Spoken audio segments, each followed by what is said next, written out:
সকলকে সুপ্রভাত জানিয়ে আজকের ব্লগটা শুরু করছি।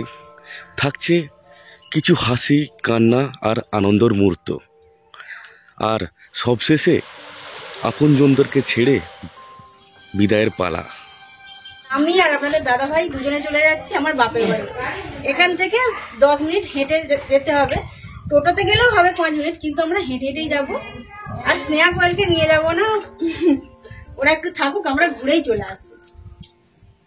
চলো তোমরা থাকো, আর দুষ্টুমি করবে না, আমাকে একটা উম্মা দাও।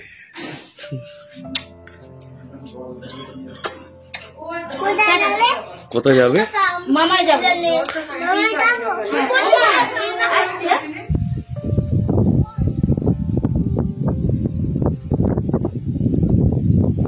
I will write English subtitle in the some places for your understanding, and I hope you will like the natural environment here. এখন যে রাস্তাটা দাঁড়িয়ে আছি, এটা মাঠের মাঝখানের 8 কিন্তু পিচ রাস্তা হয়ে গেছে। এই রাস্তা দিয়েই সবাই যাতায়াত করে, আর এই রাস্তাটা দিয়ে আমরা মায়ের বাড়িতে যাব। এখান থেকে বেশি দূর নয়, মাত্র 5 মিনিট হাঁটলেই আমরা পৌঁছে যাব। খুব সুন্দর চারিদিকের পরিবেশটা, দেখতে দারুণ লাগে। হেঁটে যাবো না, আমরা সাইকেল নিয়ে যাবো।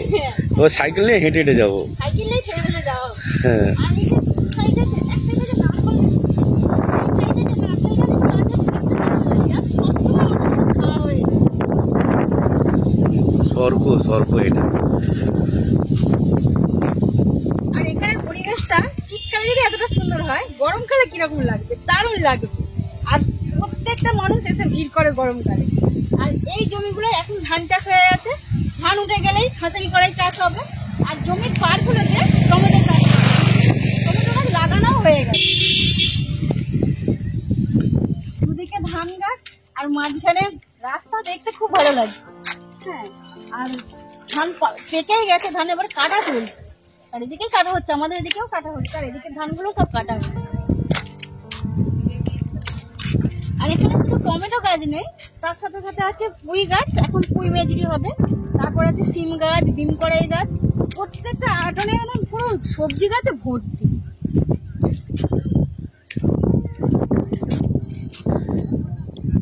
এইদিকেই পুরো পাঁচটা একদম পুঁই মাছে ভর্তি। আর কিছুদিন পরেই পুঁই মেজরি ধরবে, পুঁই মেজরি ধরে গেছে, ওই যে এখানে দেখা যাচ্ছে।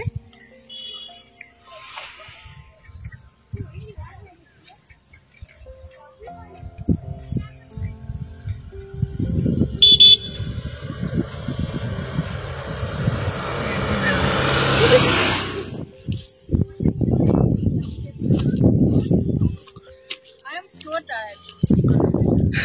হাঁটতে হাঁটতে মাঠের পরিবেশ অনেকটাই রাস্তা চলে এসেছে। আর এখন যে জায়গাটা বসে আছি, এটা ছাতিম গাছ, এখনো বড় হয়নি, মোটামুটি মাঝারি সাইজের হয়েছে, আর একটু বড় হলে ফুল হবে। আর এই ছাতিম গাছের মানে ফুলের যে সেন্ট এত সুন্দর লাগে, বলার মতো না, খুব সুন্দর লাগে। আর আমার পিছনের এই জমিটাতেই আছে বেগুন গাছ, পুরো বেগুন বাগানে ভর্তি, ওটাই আপনাদেরকে দেখাবো। এটা আমার বোনের বাড়ি এবং শ্বশুর বাড়ির এরিয়া দুটোই। Middle point, middle point. প্রচুর বেগুন হয়ে আছে এখানে, প্রচুর।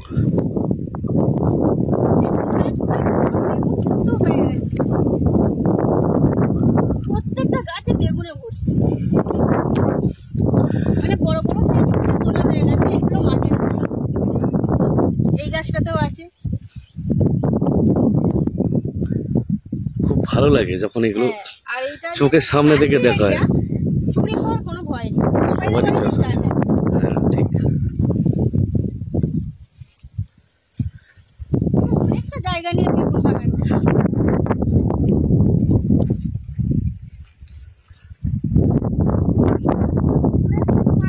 এতটাই বড় বাগান।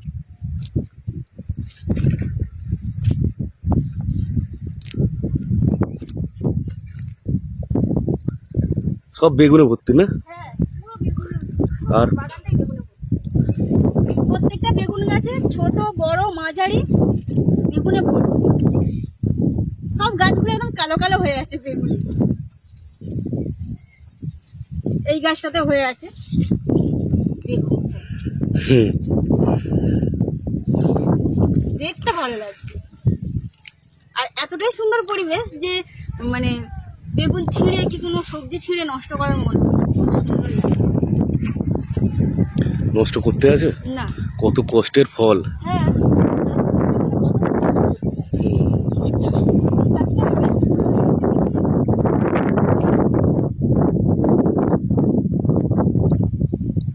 সব গাছই এখন অনেক যেমন এই গাছটায় পুরো ভর্তি হয়ে আছে, কাছে থেকে না দেখলে দেখালে দেখতে পাওয়া যাবে না। হুম হুম, এই যে এই তো হাতের কাছে আছে, এই যে নিচু দেখো, হ্যাঁ এই একটা নিচু বড় একেবারে বড়। হ্যাঁ, হুম, কত সুন্দর। আর ওখানেও একটা গাছে আছে, অনেক গাছে ফুল হয়ে আছে এখন।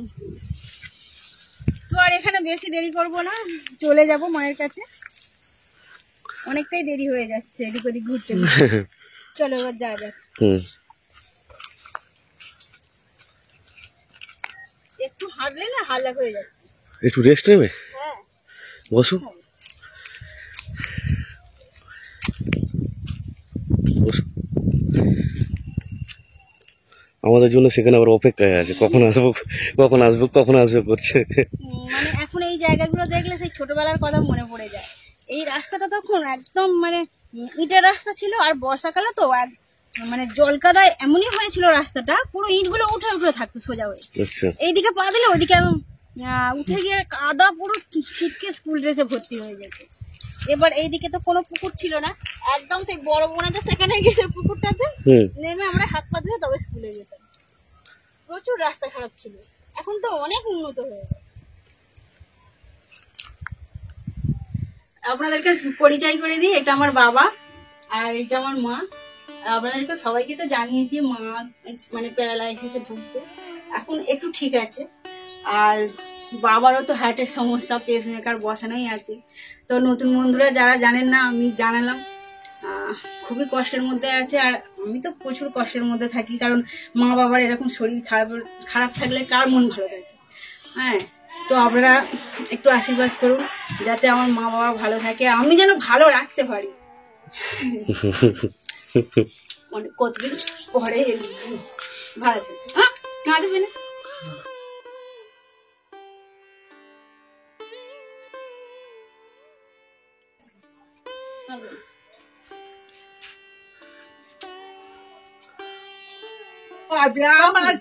আছে তো কাজ টাকা কবে আমার কবে ঠিক আছে, ভালো আছে তো? হ্যাঁ হ্যাঁ হাত পা এখন ঠিক আছে?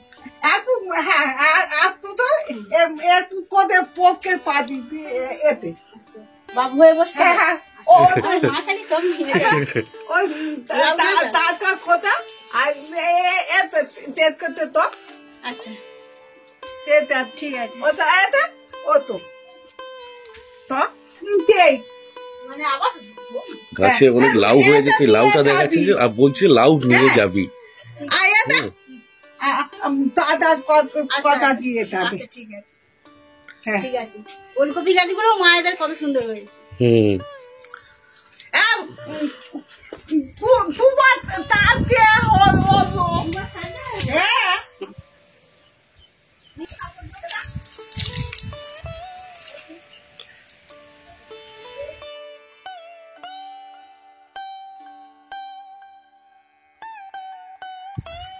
আমার আস্তে আস্তে বাবার ভাত রান্না করা হয়ে গেছে, এবং এখানে মাছ নিয়ে এসেছিল, মাছগুলোও ভাজা হয়ে গেছে।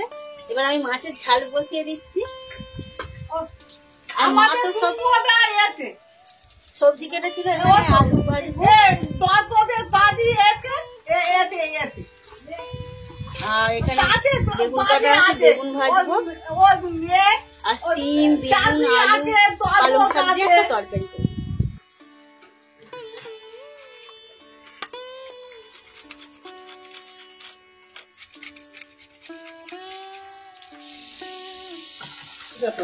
দাদা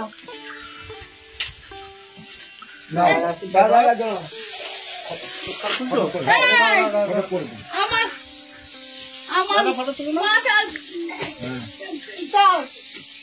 জল খাবে,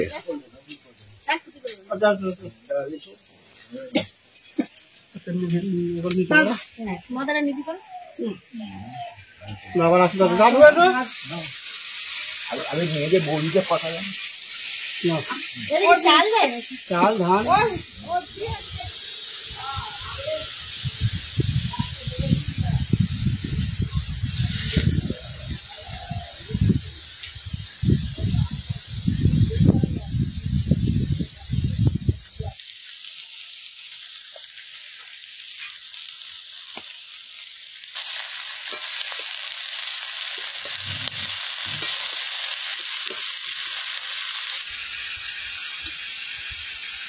এখানে এসে খুব খুশি তো। হ্যাঁ, ওই জন্য তো বোনের দোকান দিয়ে চলে এলাম। আর কবে আসতে পারবো তার ঠিক নেই। বাবা মাকে কতদিন পরে আবার দেখতে পাবো। আর এখন 1 বছর নয়, মাকে বাবাকে নিয়ে যাওয়ার ব্যবস্থা করবে আমার কাছে, ঘুরিয়ে নিয়ে আসবে। যেই টোটো করে এসছি ওই টোটোই পাঠিয়ে দেবে, টোটো করে নিয়ে চলে যাবে মাকে। কত কষ্টের মধ্যেও দেখুন দুজনে কত হাসি খুশিতে থাকে। আর একটা কথা বলি আপনাদের, আমার শ্বশুরের মানে কোনো ছেলে নেই, তো সোর্স অফ ইনকাম বলতে একদম কিছু নেই। মাত্র একটা যে পেনশন পায়, ওল্ড এজ পেনশন 1000 টাকা, ওটা। আর আমার শাশুড়ি প্যারালাইসিস হওয়ার জন্য 1 না 1,500 টাকা পায় পার মান্থ। ওই 1,500, 2,000, 2,500 টাকা পায়। এবার ভাবুন এই দুটো লোকের কিভাবে চলে। রান্না বান্না করে নিয়ে মাকে বাবাকে ওই ঘরে খাবার দিয়ে দিয়েছি, কাকাকেও খাবার দিয়ে দিয়েছে। আমি এবং আপনাদের দাদা ভাই দুজনে ভাত বেড়ে নিয়ে বসে পড়েছি। আলু ভাজা, বেগুন ভাজা, এখানে আছে পেঁয়াজ, টমেটো, মটরশুঁটি দিয়ে পোনা মাছের ঝাল, পালং শাকের তরকারি আর ভাত।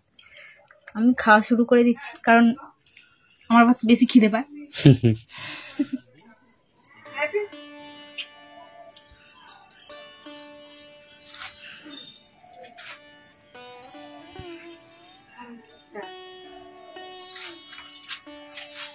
আর বৌদিদের ফোনে ভিডিও কল করবো মাঝে মাঝে, দিতে বলবো।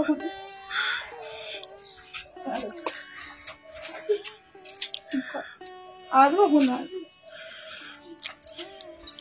আবার একদিন আনতে বলবো, টোটোয় করেই আসবো। হ্যাঁ, মন খারাপ, আসছি। হ্যাঁ হ্যাঁ হ্যাঁ, আসছি বাবা। হ্যাঁ ঠিক আছে, সকালে বড় মাছ দিল। হ্যাঁ হ্যাঁ ঠিক আছে, আসছি। আর এদিকে আর আসবো না, বোনের ওই দিক দিয়ে সরে চলে যাবো। হ্যাঁ হ্যাঁ ঠিক আছে। বাবা মাকে ছেড়ে চলে আসা খুব কষ্টকর ব্যাপার, তাই আমরা দেরি না করে তাড়াতাড়ি বেরিয়ে পড়লাম। আর আপনাদেরকে দয়া করে বলছি, কেউ বাজে কমেন্ট করবেন না। যদি আপনাদের কাছে কোনো সাজেশন থাকে দিতে পারেন, কোনটা করা উচিত কোনটা করা উচিত নয় আমাদের। যেতে হবে না,